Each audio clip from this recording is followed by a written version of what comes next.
Eh, no me voy a sacar la capucha.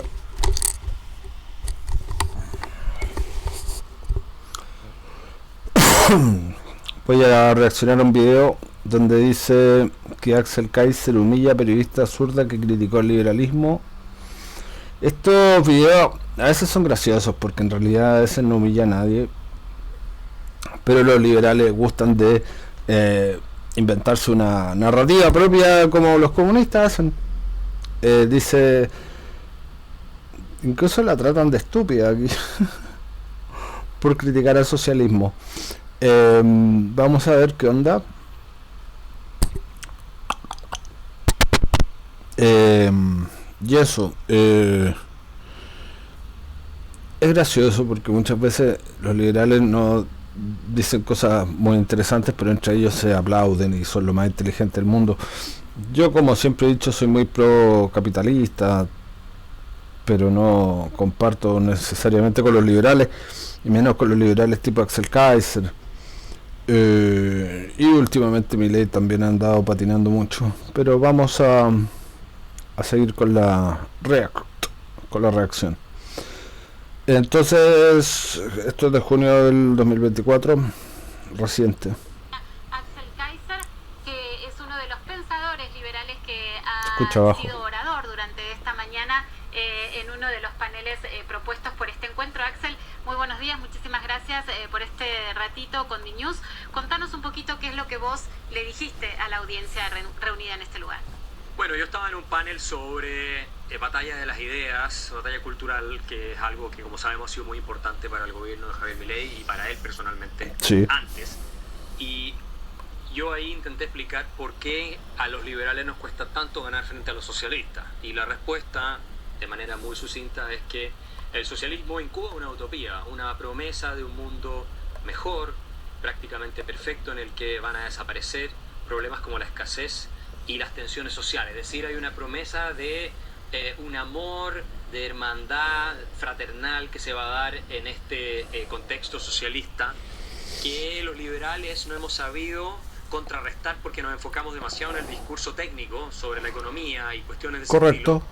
Correcto. Y que, por lo tanto, tenemos que enfrentar con una nueva narrativa y con una promesa, no solo de un mundo mejor, sino que sea realista, sino también con una oferta que permita a las personas contestar, bueno, cuando tengo libertad, ¿qué hago? ¿Qué es lo que es una vida que vale la pena? A ver, acá toca un tema interesante, pero se va mal por el desvío. ¿Qué es lo interesante? Que Javier Milei lo enfocó mucho en aspectos morales. Yo creo que ahí va el kit del asunto. Cuando tú te enfocas en que el socialismo es esclavitud, que es inmoral, que es robo, la gente lo entiende mucho más fácil, ¿ya? Porque después las derivaciones de tanto del socialismo, socialdemocracia, mayor estatismo, son más difíciles de comprender si es que no entiendes el punto de partida de que el socialismo es robo, de que los impuestos son robo, y eso es real, es así. Independientemente que muchos entendamos que son necesarios cierto nivel de impuestos, cierto nivel de solidaridad, entre comillas, hacia las personas más desposeídas y hacia, digamos, cierto funcionamiento mínimo estatal que se requiere sí o sí, ¿ya? La diferencia, claro, es que si tú siempre entiendes que eso es malo, vas a luchar por tener la menor carga fiscal posible y vas a entender que gran parte de lo que supuestamente da para los pobres en realidad se queda entrampado en el Estado y en burócratas, y generalmente los socialdemócratas y los socialistas se enfocan más que en ayudar a los pobres en generar una red clientelar gigantesca, tanto regalándole cosas a los pobres como generando una cantidad gigantesca de puestos públicos que no sirven en la práctica para nada, que no son productivos y que se dedican a parasitar del aparato productivo, que cada vez es más esquilmado y por lo tanto es menos competitivo a nivel internacional, etcétera. O sea, ese es el verdadero enfoque que tienen que darle, que es un enfoque moral. Y creo que Javier Milei lo hizo bien incluso antes de su campaña, lo hizo bien cuando iba como panelista a la televisión, etcétera, peleándose. Bueno, Vamos a seguir viendo este vídeo o video, como decimos acá. Ser vivida. ¿Cuál es el sentido que puedo encontrar en mi existencia libre? Es decir, la idea de la vida buena, que es una discusión bien clásica que viene desde los griegos, desde Aristóteles y toda esa gente en adelante. Y a mí me parece que un concepto potente en ese sentido es el de florecimiento humano. En realidad, los liberales no creemos a primera vista en un tema de crecimiento económico. Sí, por supuesto, nos parece importante, pero el crecimiento económico es un medio, no es un fin en sí mismo. Es un medio ¿para qué? Para que la gente pueda desarrollarse y pueda florecer de manera integral. Es importante la familia, el rol de los afectos, de la solidaridad voluntaria y espontánea, el que las personas entiendan que no van a estar solas en una sociedad de personas libres, que vamos a estar los unos a los otros para apoyarnos y para ayudarnos, porque eso está en nuestro espíritu como seres humanos. Y cuando creemos en la responsabilidad individual, no solo en la responsabilidad sobre nosotros, sino que también la responsabilidad sobre nuestros conciudadanos y nuestro prójimo. Le toca bien difícil al presidente argentino esa construcción con un país que ya en sus 50% que ya está en quiebra. Bueno, él heredó un país completamente destrozado, con un siglo de decadencia, como lo llamó el Economist, producto de ideologías estatistas como el peronismo, más bien inspiradas en el fascismo. Sí. Y él lo que está haciendo ahora es una revolución genuina en el sentido de volver a los orígenes del éxito argentino, que llevó a ser el país con el ingreso per cápita más alto del mundo en 1896-95, que tiene que ver con las ideas de Alberdi y la constitución liberal que él inspiró. Y bueno, los datos están ahí. No es que Argentina no tenga un pasado glorioso al que se pueda remontar. Es el único país de América Latina que puede decir que fue el país más rico del mundo. El único. Y el único que puede decir que fue uno. Uruguay también fue uno de los más ricos del mundo. Y que estuvo en la liga de los grandes. Y por lo tanto, es el único que tiene un antecedente histórico sobre el cual puede trabajar para volver a restaurar esa prosperidad y esa gloria. Lo que pasa es que llevas un siglo en Argentina en que te destruyeron la fe en ti mismo. A los argentinos los convencieron de que no podían ser más. Si ya no está forma el discurso, lo voy a adelantar un poquitito. ¿Cómo le va? Un placer saludarlo. Muchas gracias por este tiempo para toda Latinoamérica. Me pareció sumamente interesante lo que decía al comienzo de su primera respuesta respecto del éxito que ha tenido históricamente el socialismo para generar adhesiones, que es presentar una utopía de un mundo mejor que, como sabemos, ha quedado demostrado en la historia, por las vías que propone el socialismo no se puede alcanzar desde ya, pero que sin embargo es tan potente como generador de ilusiones que ha generado muchas adhesiones. Lo que usted plantea entonces es que los liberales o libertarios también tienen entonces que proponer una utopía, proponer un mundo que quizás sea inalcanzable, pero que igual puede ser. A ver, acá una corrección. En realidad el peronismo no es socialista per se. Yo creo que los libertarios y liberales como que abusan mucho de eso y no es real.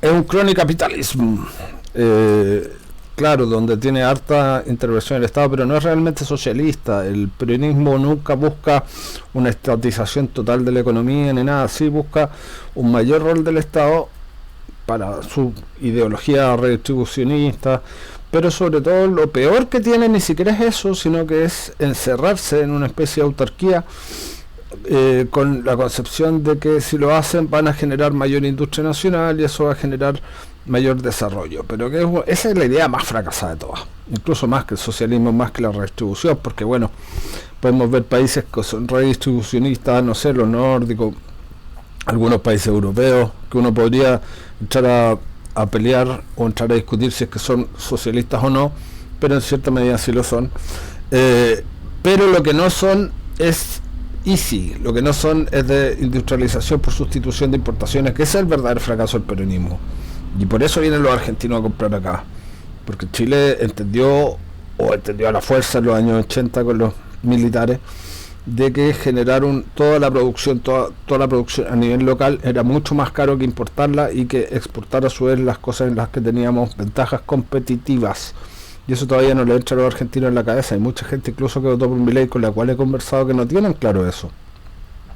El país no tiene que producir todo, tiene que enfocarse en producir las cosas en las cuales tiene algún tipo de ventaja comparativa o competitiva. Vamos a seguir con el video. Voy a seguir ahora ya. Servir para llevar a la gente a acercarse a eso, por lo menos? Yo diría que, aunque parezca una contradicción, tenemos que ofrecer una utopía realista. Porque el problema de las utopías es que son lugares perfectos, y los lugares perfectos por definición son estáticos. Tú no necesitas cambiar nada en un lugar perfecto. Entonces llegamos a un punto en que la actividad humana en un lugar perfecto, por mucho que pueda parecer algo que satisface, ¿cierto?, el anhelo espiritual de estar en el paraíso, bueno, la actividad humana deja de tener sentido, ¿no?, en un lugar perfecto. Entonces los liberales, como sabemos que eso no solo es inalcanzable, sino que también es incompatible con la naturaleza de los seres humanos, o sea, si nos pusieran el paraíso nos desesperaríamos, esa es la verdad de las cosas. Lo que queremos ofrecer, adelante, como digo, abracemos este proyecto del florecimiento humano en todas sus dimensiones, no solo la económica. Podemos tener éxito y vamos a tener éxito, pero prometer algo que sabemos de entrada que es falso y es una ilusión y nada más, puede ser muy peligroso y me parece a mí también un fraude, y es el fraude en el que cae el socialismo, en el que no queremos caer nosotros. Venimos de unas elecciones muy fuertes, de alto impacto en Europa, donde han ganado muchos partidos de derecha, conservadores, ultraderecha, pongámosle el rótulo que queramos, pero que muchos de esos partidos defienden ideas, me parece, compatibles por lo menos con algunos de los principios que usted está planteando. Y quiero preguntarle por cómo esos partidos son caracterizados justamente muchas veces como de ultraderecha, y cómo también son caracterizados como promotores de ideas del odio. Usted sabe obviamente que esto está muy presente en un segmento de la prensa, en parte porque es verdad que a veces hay desde muchos de estos partidos, uno puede ver históricamente lo que es el partido de Marine Le Pen, lo que es Vox en España. Darío, tenemos un problemita con el retorno, dejamos de escucharte momentáneamente, vamos a tratar de retomarlo enseguida, y mientras tanto seguimos conversando con Axel. Me quedé un poquito... Vamos a adelantar un poco. Son las que tienen menos ilusiones y las que viven más desesperadas, pero bueno, precisamente porque está en una situación de precariedad, es el que tiene más ganas de soñar con un futuro mejor. Y hay un camino para ese futuro mejor. Lo hemos demostrado, esto ya... Perfecto. No, retomo el hilo de la pregunta que le estaba haciendo. Le quiero preguntar por lo que pasó en Europa, donde ganaron muchos partidos que proponen ideas compatibles con muchos de los... No, ahí hay un error también. O sea, Milei no tiene nada que ver con Marine Le Pen ni con la gran mayoría de la llamada ultraderecha europea. Nada. Con Vox se puede parecer en algunas cosas, pero relativamente pocas. Vox tampoco es libertario. Mal el periodista ahí.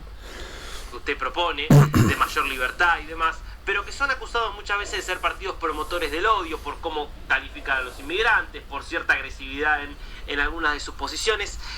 Le pregunto dos cuestiones. Primero, ¿qué piensa de esas acusaciones respecto de que muchas veces quienes proponen estas ideas son acusados de ser promotores del odio? Y de si tiene algún lugar el odio o el rechazo en justamente estas batallas culturales de las que usted hablaba antes. Bueno, lo que ocurre es que tú tienes una prensa que está completamente infectada de corrección política, que básicamente es una ideología totalitaria, que para no hacerse cargo de los argumentos de fondo, yo creo que lo vamos a dejar hasta ahí. Califican con